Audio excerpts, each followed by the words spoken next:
누가복음 4장 31절에서 44절 말씀 가지고 오늘 권세 있는 예수님의 가르침이라는 제목으로 함께 은혜 나누고자 합니다.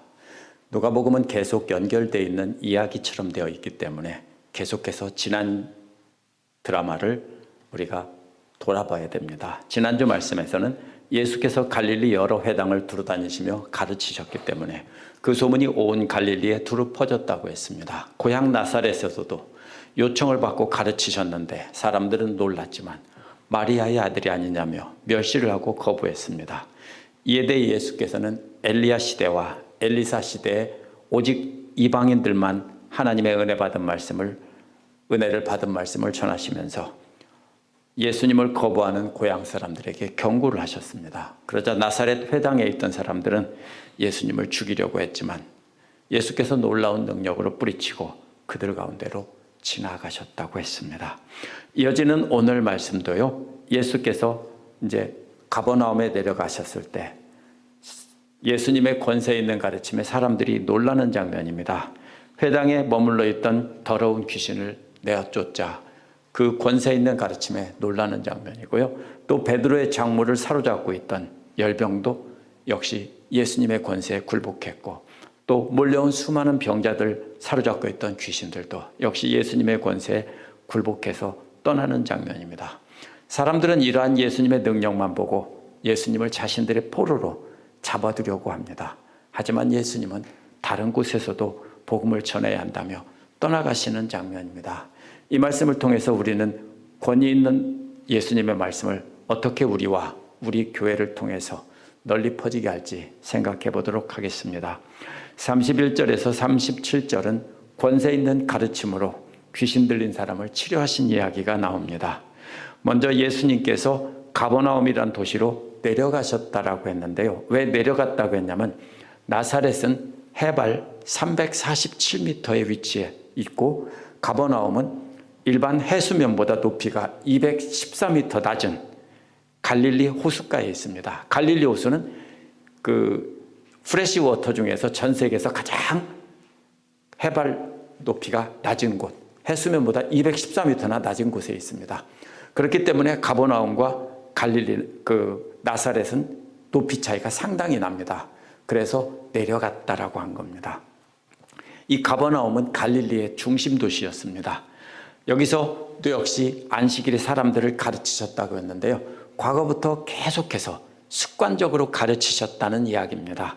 그렇기 때문에 안식일마다 예수께서는 계속해서 습관적으로 가르치고 계셨다라는 겁니다. 그렇기 때문에 가버나움 회당에서 어느 한 날 가르친 것이 아니라 아주 오랫동안 그렇게 계속 가르치셨다는 겁니다. 이어서 가버나움 회당 안에 있던 사람들은 예수님의 가르침에 놀랐다고 했는데요. 여기서 놀랐다는 말도 한동안 계속해서 놀라고 있었다는 겁니다. 그러니까 예수님께서 가르칠 때마다 사람들은 계속해서 놀라고 있었다는 겁니다. 그러나 이것은 놀랐다는 말이 실제로 마음의 변화가 아니라 겉으로 외형적인 효과를 나타냅니다. 말씀에 놀라고는 있었지만 마음에 받아들이고 변화되지는 않았던 것입니다. 그래서 이 권세가 뭘까요? 어떤 사람들은 이것을 말씀의 권세라고 하기도 하고 어떤 사람들은 능력을 행하는 권세라고 말하기도 합니다. 그렇지만 말씀과 능력은 분리될 수 없습니다. 항상 예수님께서는 능력만 행한 적이 없고 말씀을 전하시고 그 말씀을 눈으로 보게 하기 위해서 능력을 행하신 것이기 때문입니다. 그래서 예수님은 말씀을 가르치시고 그 말씀을 증명하기 위해서 능력을 보여주신 겁니다. 그런데 나사렛 사람들도 마리아의 아들이고 목수의 아들인 주제에 가르치는 건 그만두고 그 능력이나 계속 행해봐라 이렇게 한 것도 바로 예수님의 말씀의 권세를 증명하는 겁니다. 누가복음 4장 36절에서는 권세와 능력이 함께 쓰였습니다. 그렇다면 가르치는 말씀과 행하시는 능력을 거기에서는 나눠서 말한 거고요. 여기서는 합쳐서 권세라고 한 겁니다. 이 권세라는 말은 통치자들이나 왕이 명령을 내린다는 것을 뜻하는 말로 이렇게 사용합니다. 그렇기 때문에 귀신을 제어하며 병을 고치는 권세를 주셨다는 것은 예수님이 명령하면 왕의 명령처럼 귀신들도 복종했다는 것입니다.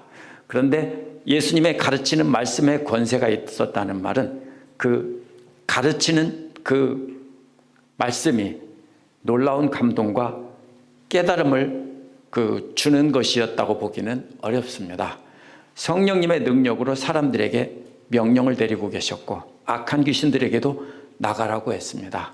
따라서 예수님이 말씀으로 가르치신 것을 능력이란 그 결과를 눈으로 볼 수 있게 되었기 때문에 사람들이 놀란 것입니다.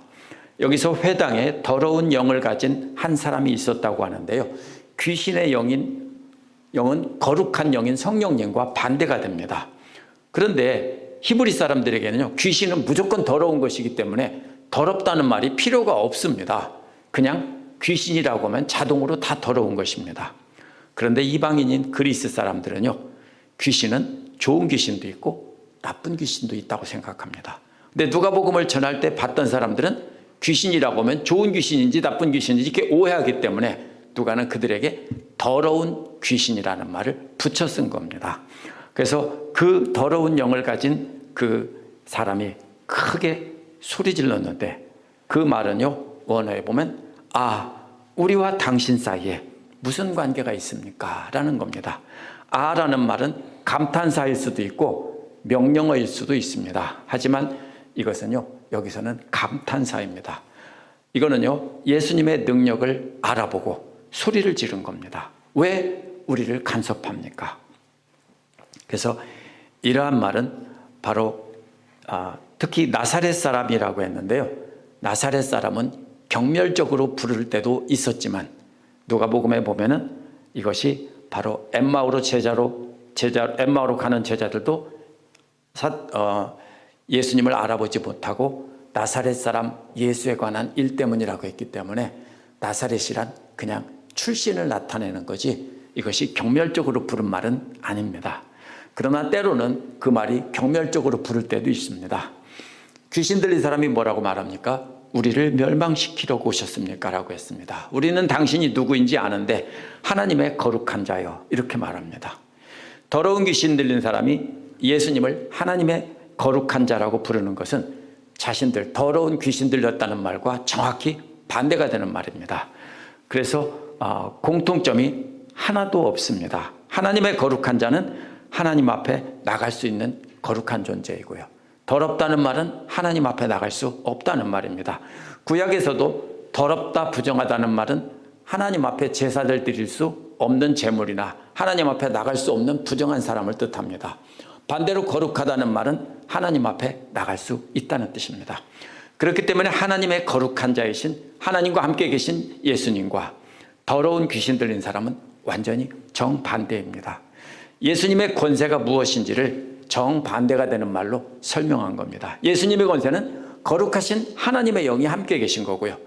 이 더러운 귀신 들린 사람은 더러운 귀신들의 영이 함께한 겁니다. 이 더러운 귀신 들린 사람이 회당 안에 습관적으로 계속 있었다라고 했습니다. 이거는요, 그 회당 안에 있던 사람들이 모두 더러운 자들이라 하나님 앞에 나갈 수 없던 사람이다라는 것을 상징적으로 나타내는 겁니다. 그 유대인들은 스스로 뭐라고 생각했을까요? 거룩한 자들이라고 자부했겠지만 하나님 보시기에는 하나님 앞에 나올 수 없는 더러운 귀신 들린 자들이라고 이렇게 한 겁니다. 그래서 더러운 귀신 들린 한 사람은 그들의 본보기로 눈으로 보게 하신 겁니다. 권세 있는 예수님의 말씀은요, 이 더러운 존재를 정결하게 하시는 말씀입니다. 그래서 예수님께서는 귀신 들린 사람을 꾸짖으셨습니다. 그러나 귀신 들린 그 사람을 꾸짖은 게 아니라 그 사람 안에 들어와 있는 더러운 귀신을 꾸짖으신 겁니다. 이 꾸짖으셨다는 말은요, 단순히 비난하거나 책망했다는 뜻이 아니라 굴복시켰다는 말입니다. 그래서 입 닥치고 이 사람에게서 나가라 이렇게 했습니다. 새 번역이 아주 잘 번역했습니다.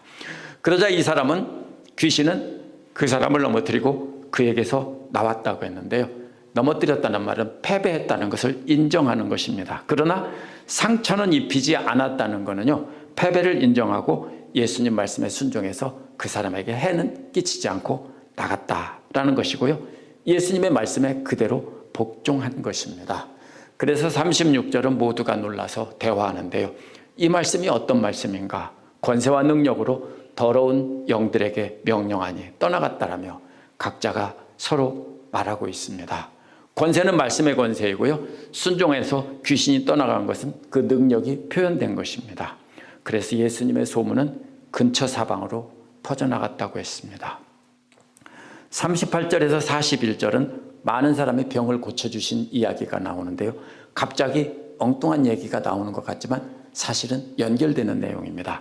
이제 예수님은 회당을 떠났다고 했는데요. 이게 사실은 나갔다는 말이 아니라 일어섰다는 말입니다. 회당에서 앉았다는 말은 가르치는 사람을 뜻하고요. 일어섰다는 것은 가르침을 끝냈다는 겁니다. 이제 가르침을 마치고 회당에서 일어서셨다라는 겁니다. 그래서 나오셔서 어디로 갔습니까? 시몬의 집으로 갔습니다. 시몬 베드로의 집입니다. 그런데 시몬의 장모가 대단한 열에 붙잡혀 있었다고 되어 있습니다. 개역은 원어 의미를 그대로 열병에 붙들렸다고 번역했는데요. 이것은 포로가 되었다는 겁니다. 시몬의 장모가 열병의 포로가 되었다는 겁니다. 새 번역처럼 단순히 앓고 있었다라고 번역하면 뭐가 사라지냐면요. 원어가 담고 있는 그림 언어가 사라집니다. 물론 앓고 있는 게 맞습니다. 그러나 원어는 열병의 포로가 되어 있었다, 이런 뜻입니다. 그래서 회당에서 있던 사람들은 더러운 귀신의 포로가 되어 있었는데 이번에 시몬의 장모는 열병의 포로가 되어 있었다, 이렇게 말합니다. 이스라엘 사람들은 회당에 있는 남자들만 있습니다. 그런데 이번에는 누굽니까? 시몬의 장모는 여자죠. 그래서 회당에 있던 남자들이나 일반 가정에 있던 여자들이나 다 더러운 귀신의 포로가 되어 있었다라는 의미를 담고 있습니다. 앞에서 회당에 있던 한 남자는 남자들의 대표이고요. 베드로의 장모는 여자들의 대표입니다. 사람들이 그녀에 관해서 예수님께 간구했다고 했습니다. 그 사람들은 시몬의 가족입니다. 대단한 열병에 사로잡혀 있는 그녀를 해방시켜달라고 했을 겁니다. 그런데 예수께서 그녀 위에 서서 열병을 꾸짖었다고 했는데요. 개역은 가까이 섰다라고 했지만 원어는 그녀 위에 섰다는 겁니다. 이게 무슨 말이냐면요. 밟고 섰다는 게 아니라 누워있는 그녀 위에 고개를 숙이고 구부려서 쳐다보며 섰다는 겁니다. 그래서 새 번역은 아주 잘 번역했습니다. 뭐라고 했습니까? 다가가서 굽어보시고, 이게 바로 원어 그대로 그녀 위에서 이렇게 고개를 구부리고 쳐다보고 있는 장면입니다. 예수님께서 꾸짖으시자 그 대단한 열병이 그녀를 떠나갔다고 했는데요. 떠나갔다는 말은 38절에서 포로로 잡혀있다는 말과 짝을 이루고 있습니다. 시몬의 장모가 열병의 포로가 되어 있었는데 39절에서 열병이 그녀를 놔주고 떠나가는 장면입니다. 고대 사람들은 글이 아닌 말로 의사소통하던 사람들이기 때문에 이렇게 생생한 그림 언어로 전달합니다. 번역하는 과정에서 그 그림이 사라져버릴 때가 많습니다. 앞에서 나온 회당에서는 더러운 귀신이 떠나갔는데 이번에는 열병이 예수님께 굴복해서 떠나갑니다. 그러자 그 여자는 곧 일어나서 시중을 들었다고 했는데요. 바로 그 자리에서 일어났다는 뜻입니다. 그 순간 벌떡 일어나서 그들에게 시중을 들었다는 건데요. 일상적인 집안일을 했다는 뜻이기 때문에 계속해서 곁에 있으면서 필요한 일을 한 것입니다. 열병에게 포로가 되어서 꼼짝도 못하고 있던 시몬의 장모가 이제는 해방되어서 일상적인 일을 하며 예수님과 제자들을 섬기고 있는 모습입니다. 여기서 시중 들었다는 말은요, 신약 성경에서 주로 신앙 공동체, 믿음의 공동체를 섬긴다는 뜻으로 쓰이는 말입니다. 그래서 어떤 사람은 이 사람이 첫 번째 집사다, 이렇게 말하기도 합니다. 대단한 열병에게 포로로 사로잡혀서 꼼짝 못하던 이 여인이 해방되어서 예수님과 제자들의 공동체를 섬기는 존재가 되었다. 이것은 극적인 변화가 아닐 수 없습니다. 예수께서 회당에서 더러운 귀신을 쫓아내셨는데 이번에는 시몬의 집에서 대단한 열병을 쫓아내신 겁니다. 둘 다 꾸짖어서 쫓아내신 겁니다. 예수님은 더러운 귀신들과 온갖 질병에 사로잡힌 사람들만을 말씀으로 해방시켜주는 분입니다. 우리 역시 악한 영들에게 사로잡혀 있었는데 예수께서 우리를 해방시켜주고 교회를 섬기도록 해주신 것도 은혜입니다. 예수께서 시몬의 장모를 치료하셨다는 소문이 널리 퍼졌을 겁니다. 하지만 그날이 안식일이었습니다. 그래서 사람들은 해가 질 무렵까지 기다렸다가 해가 지자 온갖 병을 앓고 있는 사람들을 예수님께 데리고 왔다고 했습니다. 우리는 하루가 밤 12시를 기점으로 바뀐다고 생각하죠. 근데 유대인들은 해가 떨어지면 새로운 하루가 시작된다고 생각합니다. 그래서 안식일에 해가 딱 떨어지면 이제 그 다음 날인 겁니다. 그래서 사람들은 안식일법을 어기지 않으려고 해가 질 때까지 기다렸다가 해가 지자마자 병자들을 데리고 왔습니다. 마가는 운반해 왔다고 했는데요. 누가는 이끌고 왔다고 했습니다. 그래서 몸을 움직이지 못하는 병자들보다는 스스로 걸어오는 병자들이 더 많았다는 뜻입니다. 예수님께서는 그들 한 사람 한 사람에게 일일이 손을 얹으시고 계속해서 치료해 주셨습니다. 오랫동안 계속해서 치료해 주셨고요. 언제까지 치료했냐면요. 그 다음날 아침까지 보면 계속해서 치료해 주셨습니다. 41절에 보면요. 누가는 예수께서 한 사람 한 사람 손을 얹으실 때마다 귀신들이 많은 사람에게서 계속해서 나갔다고 했습니다. 그냥 나간 게 아니라 비명을 지르며 나갔다고 말한 겁니다. 그가 한 말은 당신은 하나님의 아들입니다 라는 겁니다. 그때마다 예수님은 꾸짖으시며 그들이 말을 못하게 했습니다. 34절에서도 회당에 있던 귀신에게도 입 닥치고 나가라고 한 것과 똑같습니다. 왜 그럴까요? 그 이유가 바로 설명이 되어 있습니다. 예수님 자신을 그리스도인 줄 다 알고 있기 때문이다. 예수님이 하나님의 아들 그리스도인 것을 사람들이 알면 안 된다는 겁니다. 왜냐하면 사역이 시작되는 시점이기 때문입니다. 당시 유대인들은 예수가 하나님의 아들이라는 의미를요, 정치적인 구원자인 왕으로 생각했습니다. 성경을 자기들 이익대로 해석했기 때문입니다. 하나님의 아들인 그리스도가 와서 귀신을 쫓아내고 병을 고친다는 소문이 널리 퍼지면 사람들은 예수님을 왕으로 세워서 로마 군대를 몰아내달라고 할 것이기 때문입니다. 그런데 그런 예수가 자기 자신들이 원하는 정치적인 구원자가 아니라면 하나님의 아들을 사칭했다고 죽이려고 할 것입니다. 그러면 이제 막 시작한 사역이 제자들을 뽑아 가르치지도 못하고 죽게 되는 겁니다. 그래서 초기에는 예수님이 자신이 하나님의 아들이라는 것을 말을 못하게 했습니다. 예수가 하나님의 아들이라는 것을 귀신들도 완전히 다 알고 있습니다. 그러나 귀신들은 사탄의 졸개들이고 하나님의 대적들이기 때문에 그 고백은 자신들의 지식으로 말하는 것이지 믿음의 고백이 아닙니다. 예수가 하나님의 아들이라는 고백은 예수님이 십자가에서 죽으심으로 그를 믿는 자들을 구원하심을 아는 사람들의 입을 통해서만 고백되어져야 합니다. 그래서 그러한 예수님을 믿고 예수님의 십자가의 길을 따라갈 자들을 통해 고백되어져야 하는 말이지 귀신들에게서 나올 말이 아닙니다. 마지막으로 42절에서 44절에 보면요, 다른 지역에서도 하나님 나라를 전하기 위해서 떠나신 예수님이 나옵니다. 42절에 보면요, 날이 밝았을 때라는 말이 나옵니다. 이제 예수님은 날이 밝을 때까지 계속해서 무리들을 치료해 주시다가 밤을 꼬박 새우셨다는 뜻입니다. 그래서 예수께서는 그곳을 빠져나가셔서 외딴 곳으로 가셨습니다. 왜냐하면 사람들이 끊임없이 몰려들고 있었기 때문에 그들을 피하기 위해서 외딴 곳으로 가신 겁니다. 그런데 무리들은 예수님을 찾아다니다가 예수님께 와서 그들로부터 떠나지 못하도록 곁에 모셔두려고 했다라고 했습니다. 개역에서는 만류하려고 했다고 했고 세번역은 곁에 모셔두려고 했다. 이 말은 본래 아래에 라는 말과 갖고 있다는 말을 합쳐진 말입니다. 아래에 갖는 게 뭡니까? 이것은 작은 동물이나 이런 것들을 가지 못하도록 아래에 꼼짝 못하게 메어놓고 있는 장면입니다. 가버나움 사람들은 예수님께서 귀신을 쫓아내는 능력을 가진 것 보고 작은 양이나 염소를 붙잡아두듯이 아래에 붙잡아서 놓고 계속 떠나가지 못하게 했다는 겁니다. 그래서 예수님을 포로로 삼고 자기들의 병을 고치는 자로 부리려고 했던 것입니다. 그러나 예수님께서는 그들에게 말씀하셨습니다. 그들에게 하신 말씀은 나는 다른 도시에 가서도 하나님 나라의 복음을 전해야 한다는 것입니다. 전해야 한다는 말은 반드시 전파해야 한다는 뜻입니다. 이어서 이 일을 위해서 보내심을 받았다라고 했습니다. 하나님께서 예수님을 이 땅에 보내신 목적이 바로 하나님 나라의 복음을 전하는 것이지 병 고치는 것이 아닌 겁니다. 누가는 44절에서 그래서 계속해서 선포하셨다라고 했습니다.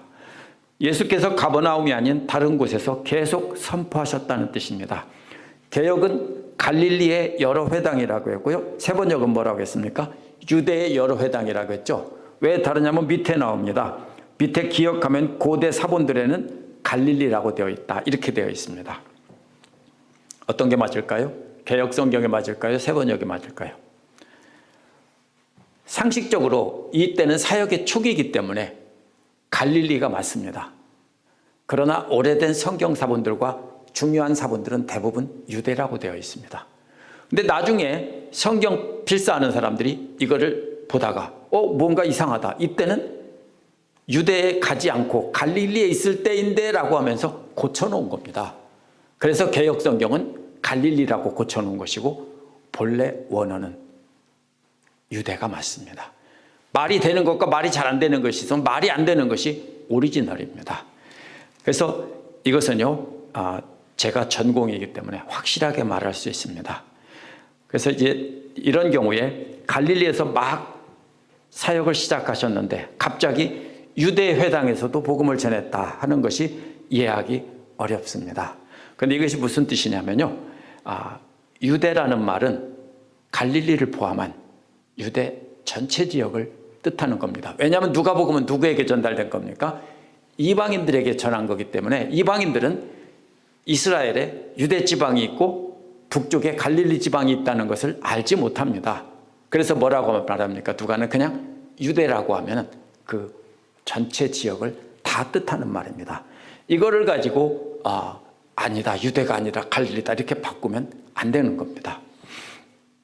그래서 예수님은 바로 유대 지역, 즉 갈릴리 지역이지만 유대 지역이라고 한 것입니다. 오늘 말씀에는 중요한 세 가지 사건이 각자 상관없는 것처럼 나옵니다. 첫 번째는 회당에서 더러운 귀신에게 포로로 잡혀있던 사람을 해방시켜준 얘기고요. 두 번째는 열병에 사로잡혀있던 베드로의 장모를 해방시켜준 겁니다. 세 번째는 온갖 병을 앓고 있는 사람들인데 역시 귀신들에게 사로잡혀 있었는데 해방시켜 주셨다는 겁니다. 본문에서는 뭐라고 말합니까? 하나는 남자, 하나는 여자. 이 대표로 예를 든 거고 나머지.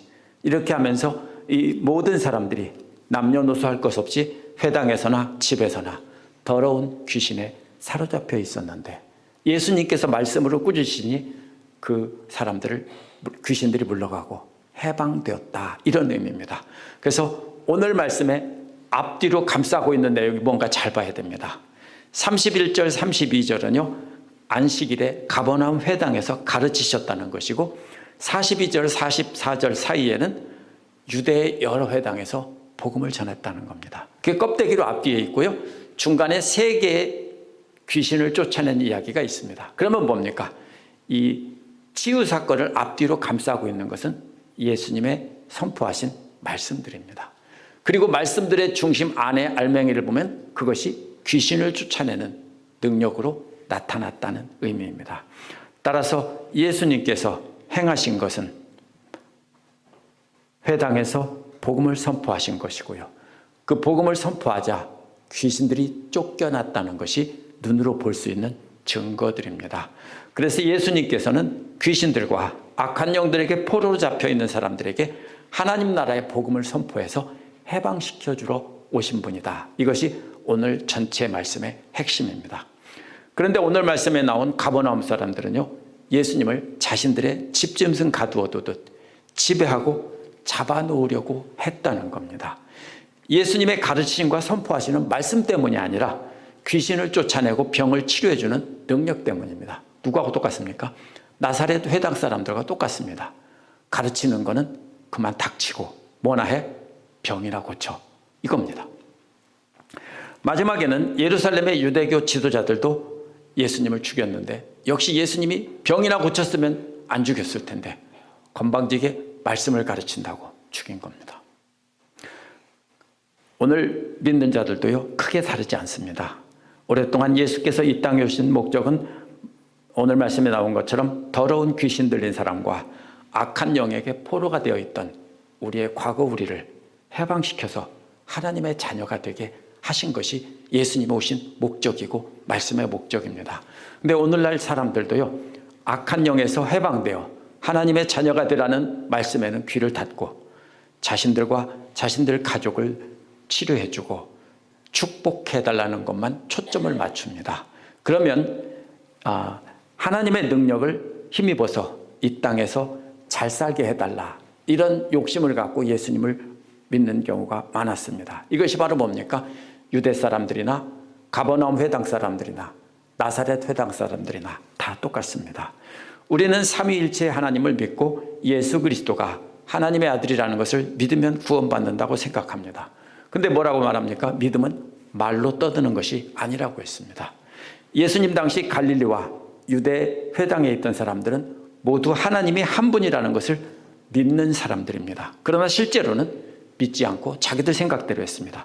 그래서 야고보서 2장 17절에서 야고보가 뭐라고 했습니까? 행함이 없는 믿음은 죽은 믿음이라고 한 뒤에 19절에서는 하나님이 한 분이신 것을 믿고 있느냐? 잘하고 있다. 그런데 귀신들도 믿고 떠드느니라, 이렇게 말했습니다. 야고보는 자기 이야기를 한 게 아니라 바로 이 예수님, 오늘 말씀에 나온 예수님과 귀신들의 이야기를 한 겁니다. 말로만 믿고 하나님의 아들이라고 고백하는 것은 믿음이 아니라는 겁니다. 믿음으로 구원받는다는 말은요, 예수께서 전하신 말씀의 참뜻을 간직하고 순종한다는 것을 뜻합니다. 근데 그렇게 말하면 행위를 강조한다고 막 뭐라고 합니다. 행위를 강조하는 게 아니에요. 야고보가 뭐라고 했어요? 행함이 없는 믿음을 보이라고 그랬죠. 믿기는 믿는데 행하진 않는다. 그런 게 있느냐? 없어요. 우리가 그럼 완벽하게 행하느냐? 그걸 말하는 게 아니에요. 하지만 우리는 방향은 있어요. 진정으로 믿는다면 그 말씀의 권세 앞에 엎드려 굴복하고 그 말씀을 듣고 순종하려고 하는 겁니다. 그래서 말씀이 우리 안에 거하게 해서 그 말씀의 능력으로 전인적이고 총체적인 변화가 우리 삶에 점진적으로 나타나야 하는 것입니다. 그렇지 않다면 예수님이 하나님의 거룩한 자라고 말로 고백하던 귀신들과 우리는 차이가 없는 것입니다. 아직도 귀신들과 악한 영의 포로가 되어 있는 상태입니다. 그렇기 때문에 우리가 해야 할 일은 권세 있는 예수님의 말씀을 하나님의 말씀으로 알고 간직하고 순종하려고 하는 마음을 갖는 겁니다. 그것이 바로 교회의 사명이고 우리의 각자의 사명입니다. 교회의 사명은 권위 있는 예수님의 말씀을 우리의 입술과 삶을 통해 들려주고 보여주어야 합니다. 그래서 그 말씀이 지역 모든 사람들에게, 우리가 만나는 사람들에게 확대되도록, 확산되도록 해야 합니다. 기도하겠습니다.